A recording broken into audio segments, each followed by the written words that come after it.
Alhamdulillah, Alhamdulillah ala ni'matil Islam wal iman wal hidayah, wa kafa biha ni'mah. Ashhadu an la ilaha illallah wahdah la syarika lah, wa ashhadu anna Muhammadan abduhu wa rasuluh la nabiyya ba'dah.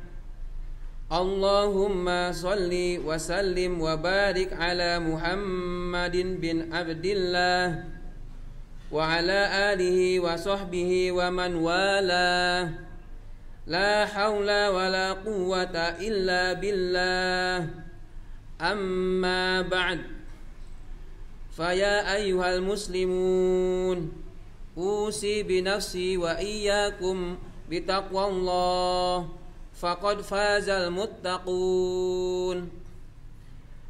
A'udzu billahi minasy syaithanir rajim.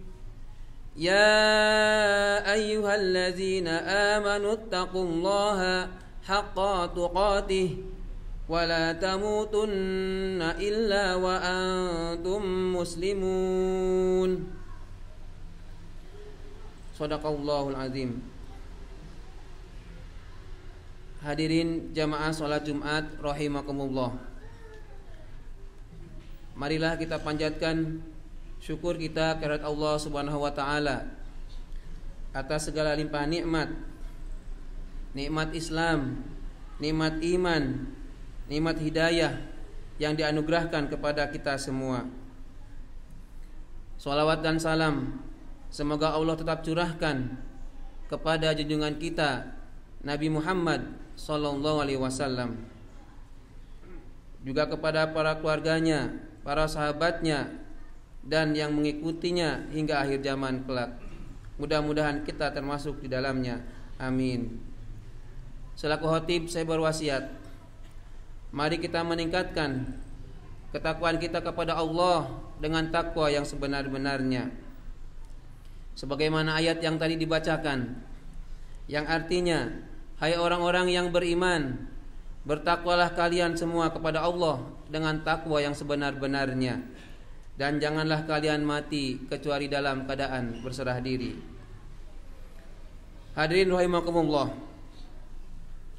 dalam ayat terakhir surat Al-Bara'ah atau At-Taubah, Allah berfirman, A'udzubillahi minasyaitonir rajim. Fa in tawallaw faqul hasbiyallahu la ilaha illa huwa alaihi tawakkaltu wa huwa rabbul arsyil azim. Maka jika mereka berpaling dari keimanan, maka katakanlah wahai Muhammad, cukuplah Allah bagiku, tidak ada Tuhan selain Dia.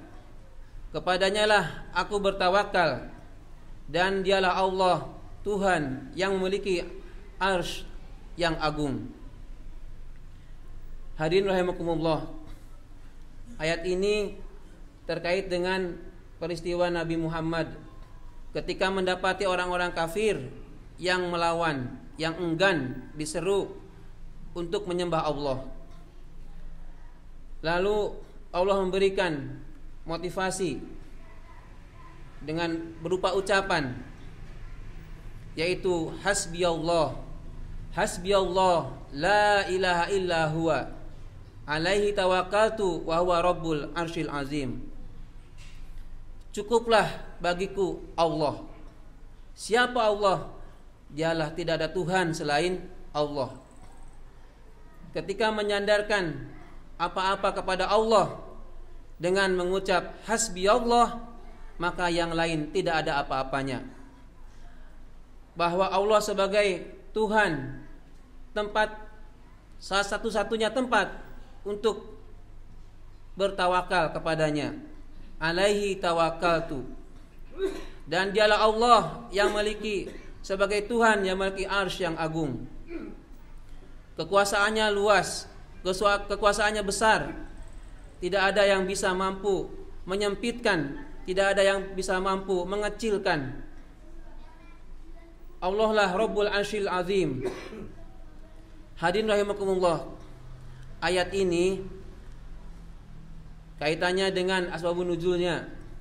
Ini ada kisah bahwa salah satu keistimewaan ayat ini adalah ketika Zaid bin Sabit diminta untuk mengumpulkan Al-Quran oleh sahabat Utsman radhiyallahu an, hanya satu sahabat yang didapati ayat mengenai fa'in tawallau faqul hasbiyallahu la ilaha illa huwa alaihi tawakkaltu wa huwa rabbul arsyil azim. Tidak ditemukan lagi pada sahabat yang lain mengenai ayat ini.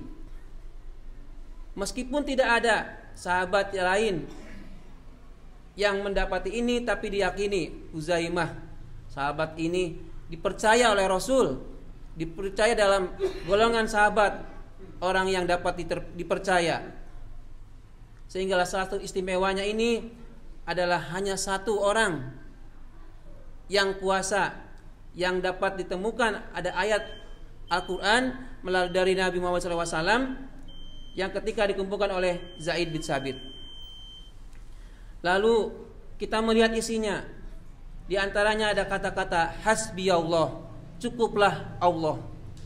Ini menunjukkan pertahanan kita, baik sebelum, ketika maupun sesudah melakukan aktivitas, apakah itu keduniaan terutama, diingatkan ada hasbiyallah, cukuplah Allah. Terlebih ketika berurusan dengan ibadah akhirat, cukuplah Allah, hasbiyallah. Ketika dalam hati digetarkan dengan bacaan lisannya hasbiyallah, cukuplah Allah, maka rintangan apapun, mulai dari perencanaan, kemudian pelaksanaan, lalu ada evaluasinya, ditemukan masalah-masalah, tidak menjadi beban baginya. Kenapa? Karena bersandarnya kepada Allah. Kalau ibarat membangun, tidak berdasarkan kepada tukangnya, kepada ahli bangunannya saja, tetapi apa? Langsung kepada Allah. Kalau percaya kepada seseorang, bisa jadi ada peluang untuk sakit hati, ada peluang malah kecewa. Tetapi menyerahkan segala sesuatunya kepada Allah, apalagi dengan ketulusan, dengan hati yang ikhlas, kata Imam Ibnu Qayyim itu, ketika lisannya, hatinya menyatu mengucapkan hasbiyallah la ilaha illallah huwa alaihi tawakkaltu wa huwa rabbul arsyil azim, maka disitulah ada makna iyyaka na'budu wa iyyaka nasta'in. Ada kekuatan yang menunjukkan yang dahsyat diresapi oleh orang itu ketika menghadapi sesuatu. Cukuplah Allah. Kalau diuji dengan sesuatu, cukup Allah. Ini belum seberapa. Nabi Muhammad SAW saja diajarkan bacaan ini, sejatinya untuk kita ambil pelajarannya. Hasbiyallah, cukuplah Allah. Jangan tergantung kepada pihak lain, jangan tergantung pada negara lain, jangan tergantung pada golongan lain. Kita maksimalkan potensi diri kita. Hasbiyallah, cukuplah Allah. Lalu mudah-mudahan dengan merasa bertawakal kepada Allah, lalu Allah dengan mudahnya memberikan kemudahan kepada kita. Hadirin rahimakumullah, sekali lagi dalam kesempatan ini saya mengajak hadirin rahimakumullah untuk meningkatkan ketakwaan kepada Allah Subhanahu wa taala. Di antaranya adalah dengan meyakini hanya Allah lah yang menjadi tempat kita bersandar, bertawakal.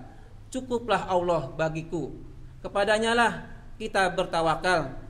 Dialah Allah Tuhan yang memiliki arsy yang agung, yang tidak ada masa berakhirnya.